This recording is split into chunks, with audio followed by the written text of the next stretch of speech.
Vamos a iniciar el tema del día de hoy, al cual he titulado el peligroso don orgullo. Y bueno, hay que ver la realidad de lo que podemos vivir cuando don orgullo se levanta y se posiciona y se hace como autoridad en nuestras vidas.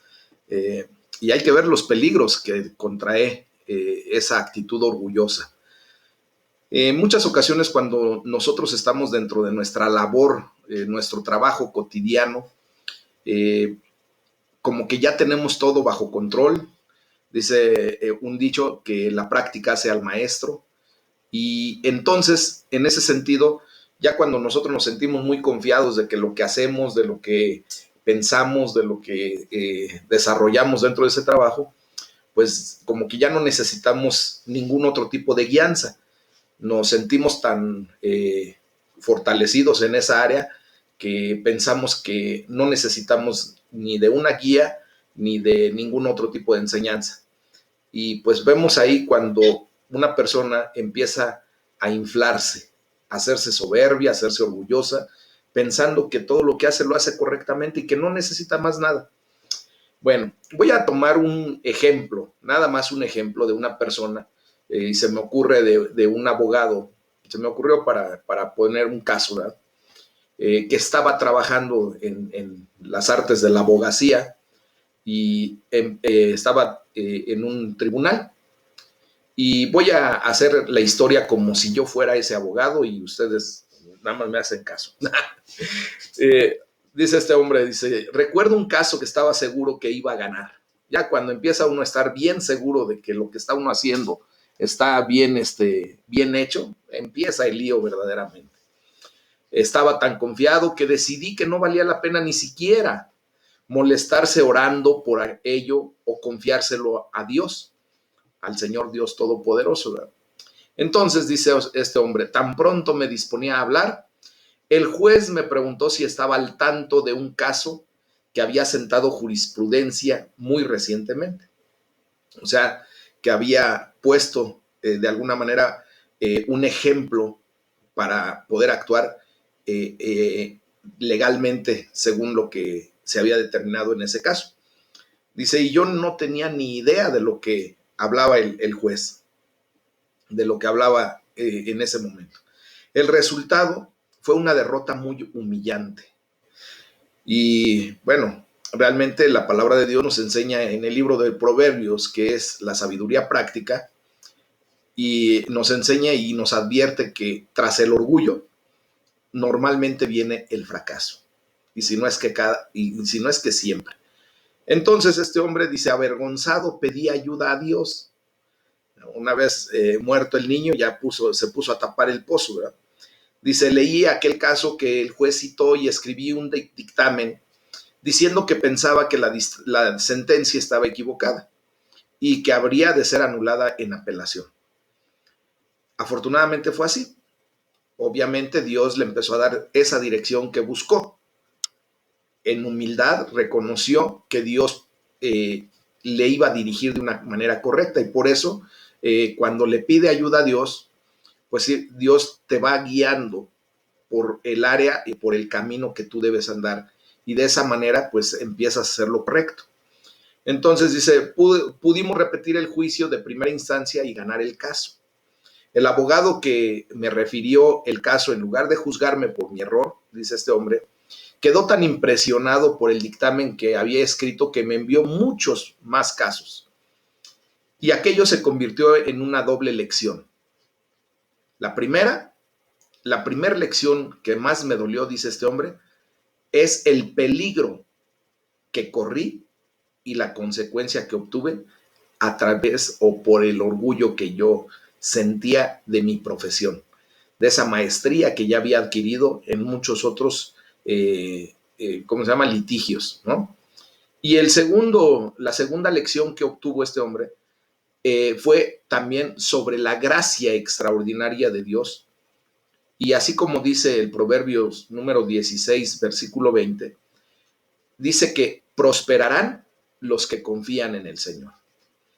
Ese don orgullo que de repente se levanta en nuestra vida y que nos hace sentir que no necesitamos de nada ni de nadie y que nuestras capacidades técnicas, nuestra sabiduría, nuestro conocimiento siempre nos va a sacar a flote, desgraciadamente nos llevan a ser orgullosos, vanagloriosos, y eso, aguas. Don Orgullo siempre nos va a meter en problemas cuando viene la realidad. Entonces, dice este hombre, a final de cuentas, dice, cada vez que me levanto para hablar en público, trato de no olvidar la lección que aprendí acerca de los peligros del orgullo y de la autosuficiencia. Me gustaría decir que nunca he vuelto a cometer ese mismo error, pero es una lección que he tenido que volver a aprender varias veces. ¿Cuántas veces ustedes y yo hemos tenido que caer en la misma piedra, tropezar en la misma piedra? Y decimos, ¿verdad? Ya entendí la lección, ya hoy de verdad no vuelvo a cometer este mismo error, pero otra vez viene don Orgullo, el peligroso don Orgullo, y nos hace volver a tropezar en la misma piedra, en lo mismito en lo que dijimos que ya no íbamos a volver a caer. Y así pasa, de verdad. Entonces,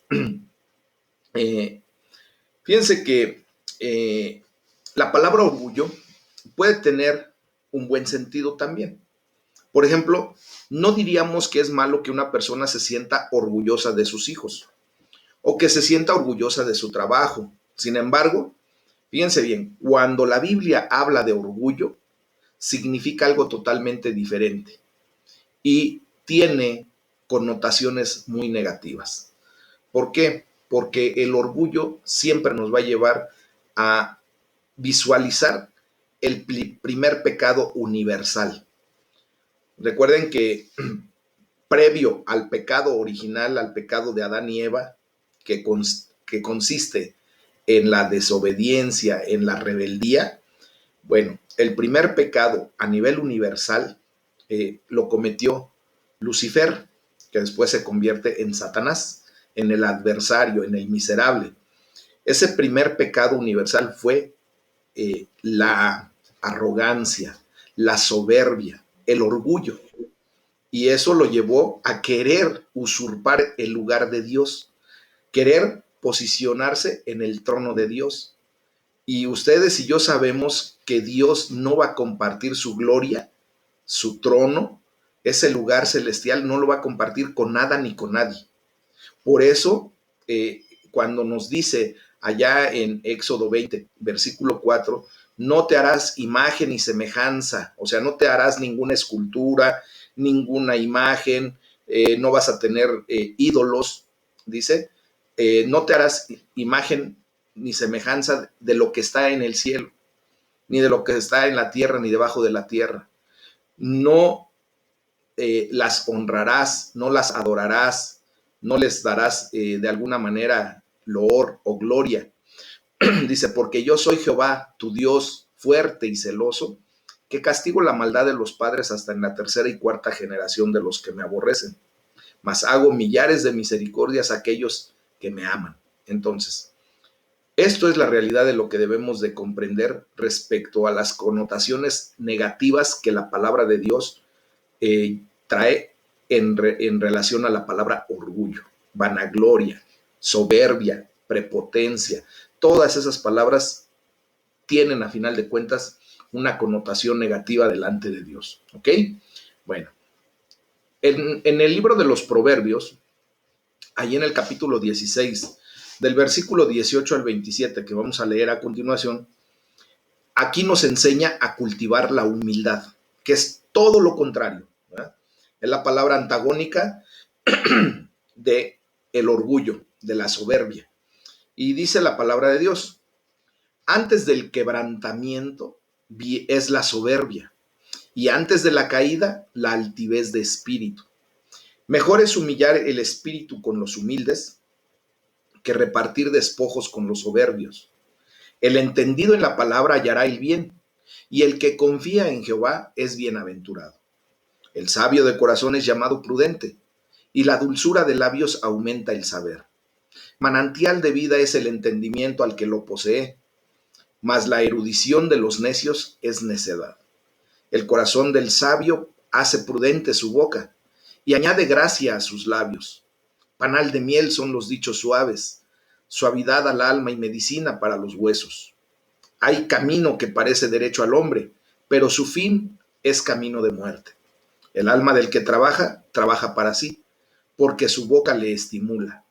El hombre perverso cava en busca del mal, y en sus labios hay como llama de fuego. Dios quiere que tú y yo aprendamos a caminar con humildad y bondad, no con arrogancia y mucho menos con orgullo, mis amados. El orgullo, como dice la palabra de Dios, precede al fracaso. Y en las palabras de la traducción de la Biblia, el mensaje, esa versión que de repente he citado porque da un poco de más luz, dice la palabra de Dios, voy a repetir el versículo 18, pero en esta versión. El orgullo va delante de la destrucción. Cuanto más grande es el ego, más dura es la caída. Como que comprendemos mejor, ¿verdad? Bueno, pues nada más es como para tener más luz, para poder comprender la palabra de Dios. Por eso cito de repente algunas otras versiones, ¿ok? De hecho, en el versículo 19 se nos recuerda que es mejor vivir humildemente con los pobres que compartir el botín con los orgullosos. ¿Cómo la ven? A veces la falta de poder es muy frustrante cuando pensamos que sabemos cómo avanzar mejor en el reino de Dios.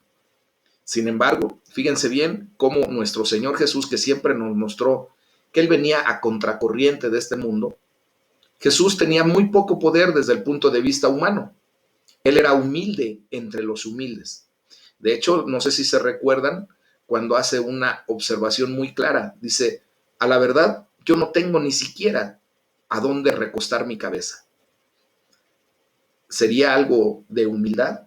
¿Sería realmente una condición en donde él no había preparado lugar siquiera para sí mismo?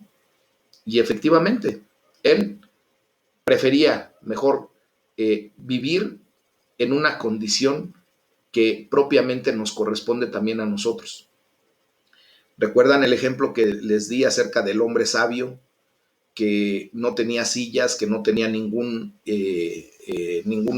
mueble en su casa, y lo visita el presidente de Estados Unidos y le dice que por qué no tenía nada? Y él nada más le hace la alusión y la referencia, porque yo voy de viaje, yo estoy aquí de viaje, no necesito hacer aquí un menaje para quedarme y establecerme aquí. No, nosotros recordemos que nuestra ciudadanía ya no es la del mundo. Nuestra ciudadanía verdadera es la celestial, la del reino de los cielos. Por lo tanto, mis amados hermanos, nuestro Señor Jesucristo, en esa claridad que tenía de comprender exactamente su condición, no quiso hacer ningún objeto material propio como para tener que estacionarse aquí en la tierra o pensar que eso era lo que necesitaba.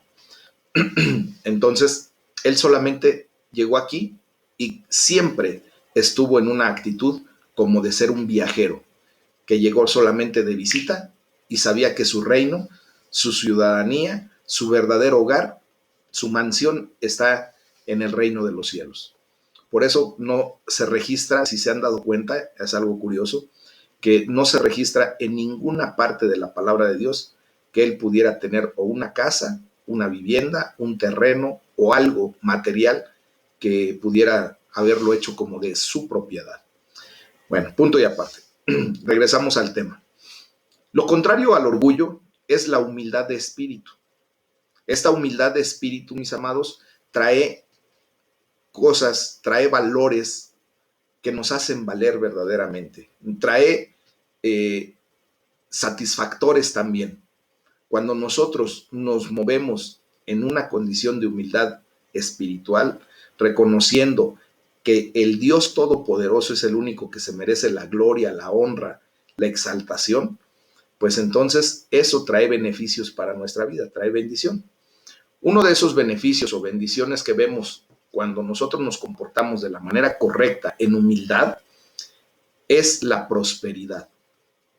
El versículo 20 dice claramente que los que están atentos a la instrucción prosperan.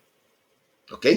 O sea, la humildad significa estar dispuestos a ser enseñados y corregibles. Entonces, eso es ser un discípulo, como lo comentaba el día de ayer. Ustedes y yo, nosotros fuimos llamados a ser discípulos de Jesucristo, de nuestro Maestro, ¿verdad? Por lo tanto, la humildad nos lleva a estar dispuestos a ser enseñables y corregibles, estar dispuestos a aprender, a no tener esa arrogancia o esa condición de orgullo que mucha gente que se siente ya experta en una materia, dice, yo ya no necesito saber más nada. Yo ya no necesito ni de tu consejo ni del consejo de nadie. Mi expertise me lleva a hacer las cosas correctamente siempre. Y de repente se dan cuenta de que no es así, como el ejemplo que di del hombre que puse, ¿verdad? Perdón.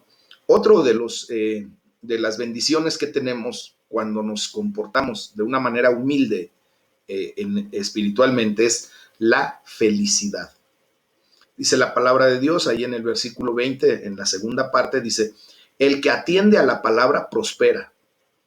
Dichoso el que confía en el Señor.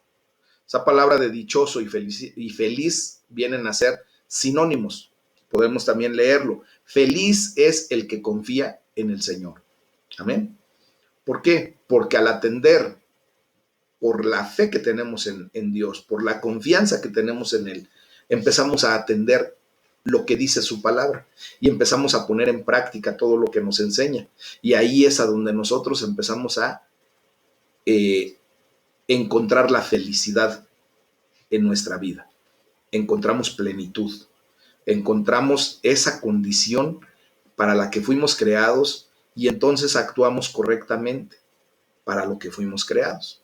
Entonces, es la humilde confianza en Dios la que trae felicidad, plenitud a nuestra vida. Otra bendición que nosotros encontramos cuando caminamos en humildad es la sanación.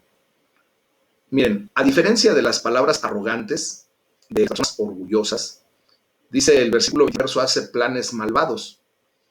En sus labios hay un fuego devorador. En cambio, el versículo 21 nos hace la referencia de que cuando somos humildes, usamos palabras agradables, palabras suaves. Dice el versículo 21, las palabras agradables son persuasivas. Eso nos lleva a empezar a sentir sanidad y traer también sanidad a otros. En el versículo 24 también se nos hace la observación de que las palabras amables son como la miel, dulces al alma y saludables para el cuerpo. En la versión que leíamos era que venían a dar una salud a nuestros huesos, ¿verdad? El cuerpo se ve realmente bendecido físicamente cuando nosotros caminamos en humildad, porque Dios nos permite en ese sentido expresarnos con palabras humildes, con palabras amables, haciendo empatía con la gente y con las acciones que estamos llevando a cabo. Y por lo tanto eso trae descanso, trae salud a nuestro cuerpo, mis amados hermanos. Entonces hay que pedirle a Dios que nos ayude a permanecer siempre dependiendo de Él y solo de Él, de confiar en Él y así caminar en humildad. Así hacer a un lado nuestro ego. Recordemos que ustedes y yo ya no somos o no fuimos llamados para ser egocentristas. Desgraciadamente el mundo nos quiere enseñar eso y enseña eso, ¿verdad? La filosofía humana enseña el egocentrismo, como que ve primero por ti, luego por ti y al último por ti. Y se genera el yo-yo, ¿verdad? Primero yo, después yo y al último yo. Jesucristo, como viene a contracorriente, nos enseña todo lo contrario. Y nosotros tenemos que aprender a desplazar nuestro ego, nuestro yo, hacerlo a un ladito y permitir que quien se entrone en el centro de nuestra vida sea Jesucristo. Esto nos lleva a ser o a comportarnos o a convertirnos en cristocéntricos, cosa muy contraria al egocéntrico. Cuando nosotros somos cristocéntricos, todo gira, nuestra vida completa gira en torno a la persona de Jesucristo. Y entonces es por eso que humildemente nosotros reconocemos que Él es nuestro eje y Él es el que nos direcciona y Él es el que nos da todo lo que nosotros necesitamos para poder comportarnos y para poder llevar una vida plena, feliz, completa, sana aquí en la tierra. Hasta el día que el Señor nos llame, ¿verdad? Entonces hay que aprender a confiar en Él. Vamos a leer ahora del libro de los Hechos de los Apóstoles, del capítulo 25, versículo 23 al capítulo 26, versículo 23. Aquí se nos enseña que debemos servir al Dios Todopoderoso, a su iglesia, y dar testimonio, testificar del poder de Dios en nuestras vidas, que ahora nos ha hecho diferentes, nos ha estado transformando. Y recordemos que venimos arrastrando lo que Pablo vivió en esa temporada cuando fue encarcelado, golpeado, bueno, todo lo que ya hemos estado leyendo. Y continuamos esta lectura. Dice Hechos 25, 23. Al otro día, viniendo Agripa y Berenice con mucha pompa, y entrando en la audiencia con los tribunos y principales hombres de la ciudad, por mandato de Festo fue traído Pablo. Entonces Festo dijo: Rey Agripa, y todos los varones que están aquí junto con nosotros, aquí tienen a este hombre, respecto del cual toda la multitud de los judíos me ha demandado en Jerusalén, y aquí dando voces que no debe vivir más. Pero yo, hallando que ninguna cosa digna de muerte ha hecho, y como él mismo apeló a Augusto, he determinado enviarle a él. Como no tengo cosa cierta que escribir, a mi Señor le he traído ante ustedes, y mayormente ante ti, oh rey Agripa, para que después de examinarle tenga yo que escribir. Porque me parece fuera de razón enviar un preso y no informar de los cargos que haya en su contra. Capítulo 26. Entonces Agripa dijo a Pablo: ¿se te permite hablar por ti mismo? Pablo entonces, extendiendo la mano, comenzó así su defensa. Me tengo por dichoso, oh rey Agripa, de que haya de defenderme hoy delante de ti de todas las cosas de que soy acusado por los judíos, mayormente porque tú conoces todas las costumbres y cuestiones que hay entre los judíos, por lo cual te ruego que me escuches con paciencia. Mi vida, pues, desde mi juventud, la cual desde el principio pasé en mi nación, en Jerusalén, la conocen todos los judíos, los cuales también saben que yo desde el principio, si quieren testificarlo, conforme a la más rigurosa secta de nuestra religión, viví fariseo. Y ahora, por la esperanza de la promesa que hizo Dios a nuestros padres, soy llamado a juicio, promesa cuyo cumplimiento esperan que han de alcanzar nuestras 12 tribus, sirviendo constantemente a Dios de día y de noche. Por esta esperanza, oh rey Agripa, soy acusado por los judíos. ¿Qué? ¿Se juzga entre ustedes cosa increíble que Dios resucite a los muertos? Yo ciertamente había creído mi deber hacer muchas cosas contra el nombre de Jesús de Nazaret, lo cual también hice en Jerusalén. Yo encerré en cárceles a muchos de los santos, habiendo recibido poderes de los principales sacerdotes, y cuando los mataron, yo di mi voto. Y muchas veces castigándolos en todas las sinagogas, los forcé a blasfemar, y enfurecido sobremanera contra ellos, los perseguí hasta en las ciudades extranjeras. Ocupado en esto, iba yo a Damasco con poderes y en comisión de los principales sacerdotes. Cuando a mediodía, oh rey, yendo por el camino vi una luz del cielo que sobrepasaba el resplandor del sol, la cual me rodeó a mí y a los que iban conmigo.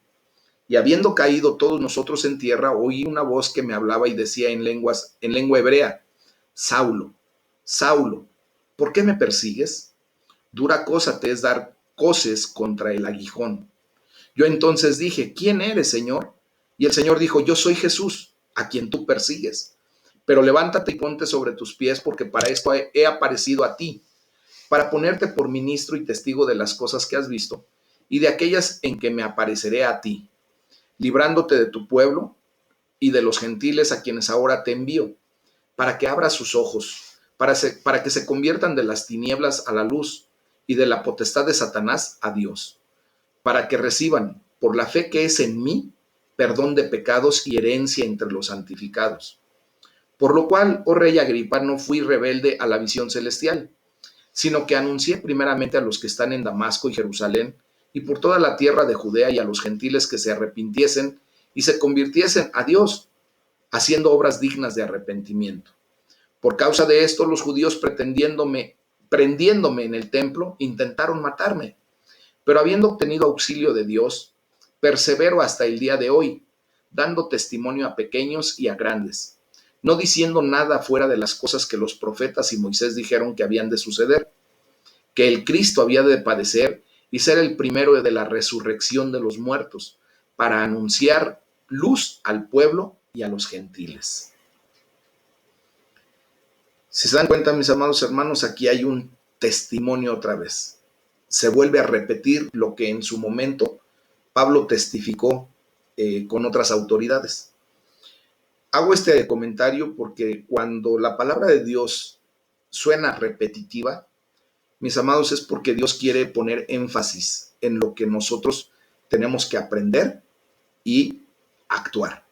No solamente tenerlo de conocimiento, sino ahora ser hacedores, no solamente oidores de la palabra de Dios.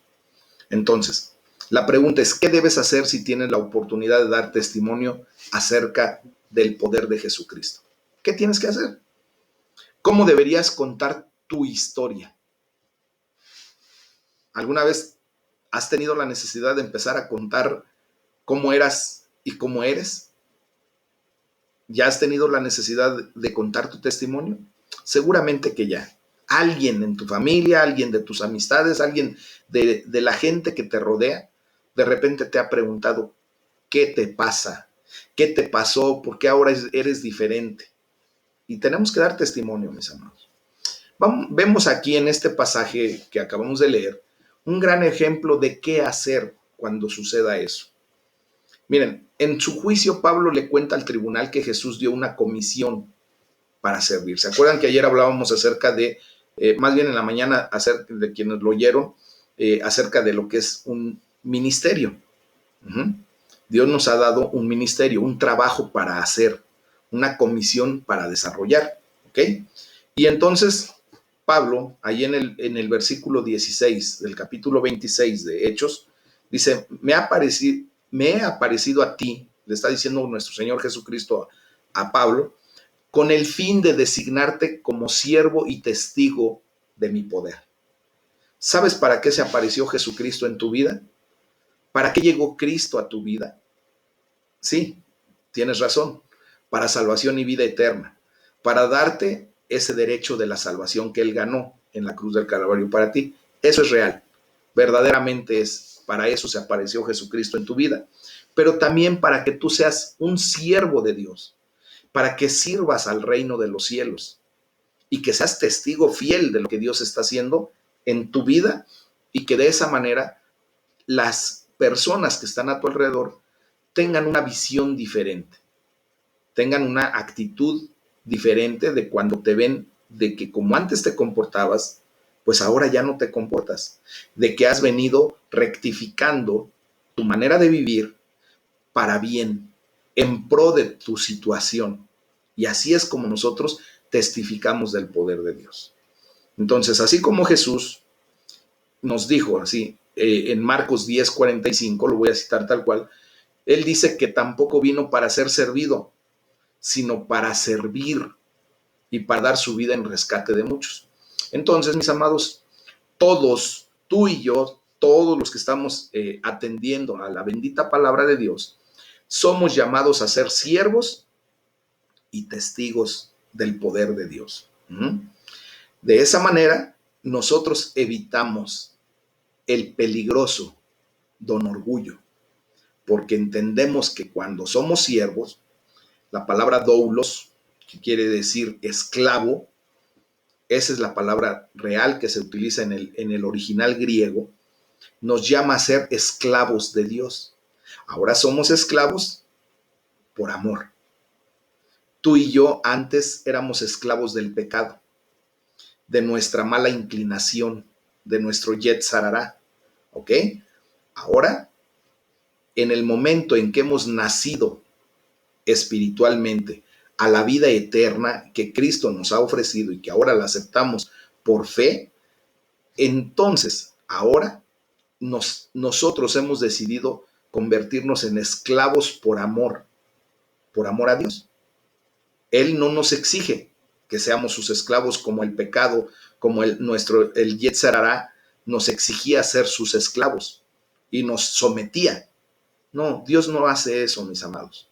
Dios es un caballero, Dios es respetuoso y Dios siempre nos va a permitir que seamos nosotros los que decidamos ser esclavos por amor a Él. Entonces, un testigo, un esclavo, un siervo, pues apunta humildemente más allá de sí mismo. Un esclavo no quiere que lo vean a él, quiere que vean a su dueño. Amén. Nosotros, como hijos de Dios, no queremos que nos vean a nosotros, queremos que vean al Dios Todopoderoso obrando en nosotros, que es algo bien diferente. Eso es apuntar humildemente nuestra condición. El ejemplo que tenemos aquí, en donde Pablo humildemente señala a Jesucristo en todo momento. Aquí vemos cómo él cumple este llamado. Pablo, en prisión y sometido a juicio, se encuentra cara a cara con el orgullo y la gran pompa, la arrogancia, ¿verdad? Cuando lo llevan ante el rey Agripa y su esposa Berenice.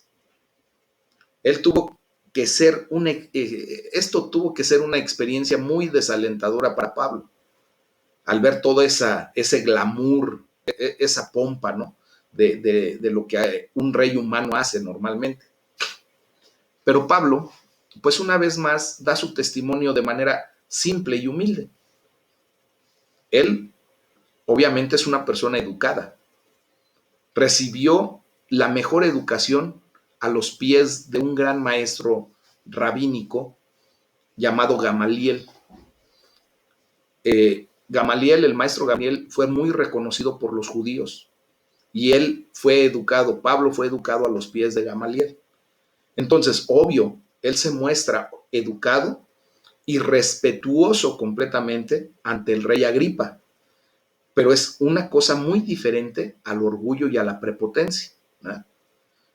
Él, Pablo, se adapta a las costumbres y las convenciones sociales, sabe perfectamente bien cómo actuar según el entorno en el que se encuentra.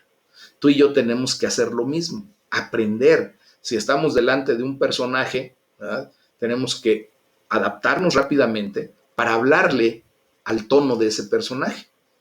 En este caso, Pablo elige hábilmente las partes de la historia del pueblo judío que son muy relevantes hasta para el rey Agripa y su esposa Berenice.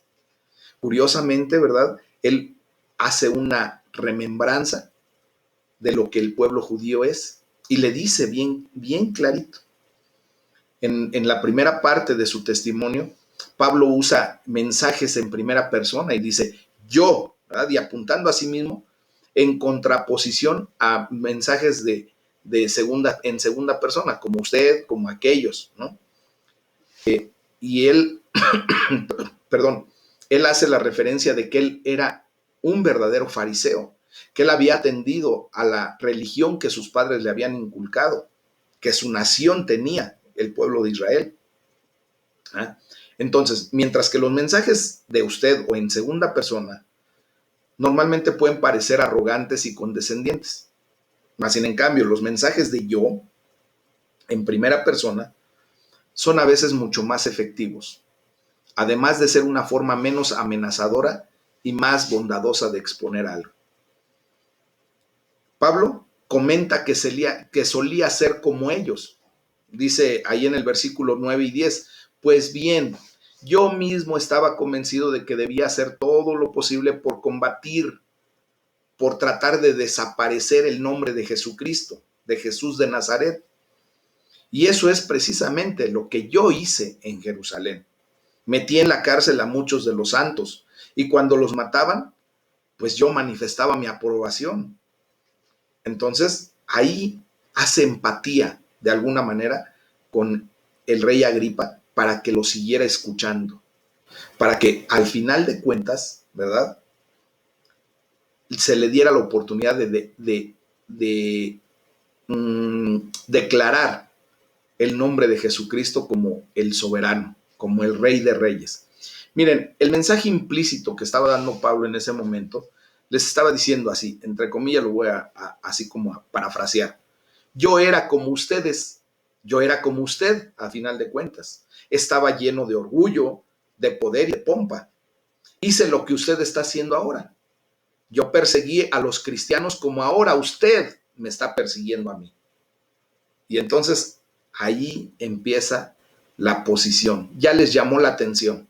¿Cómo tenemos que transmitir nosotros nuestra historia respecto a Jesucristo? Pues de esa misma manera. Tenemos que hacer empatía con la gente que nos va a escuchar primeramente. No llegar a rajatabla, ¿verdad?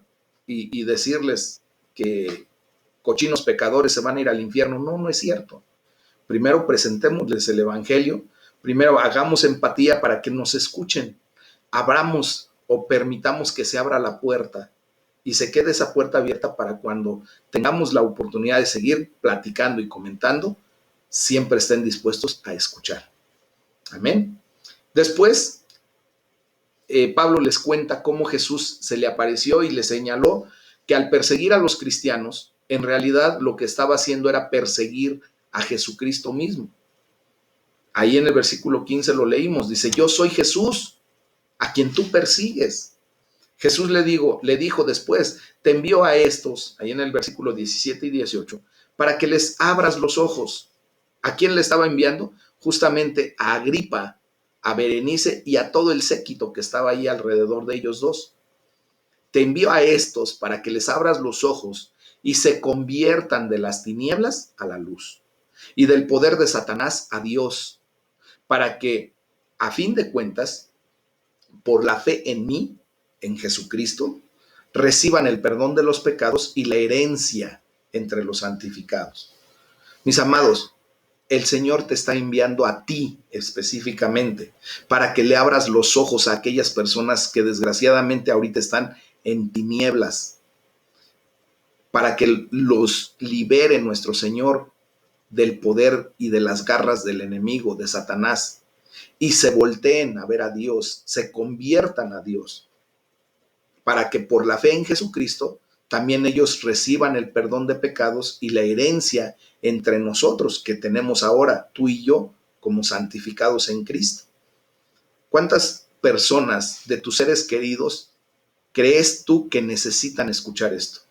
Que necesitan venir a los pies de Cristo para que el día que sean llamados a la presencia de Dios, a ese juicio, ¿verdad?, tengan la oportunidad no de defenderse, sino de presentarse con el abogado, con Jesucristo, y que sea Jesucristo el que los defienda por la fe que pueden poner en Él.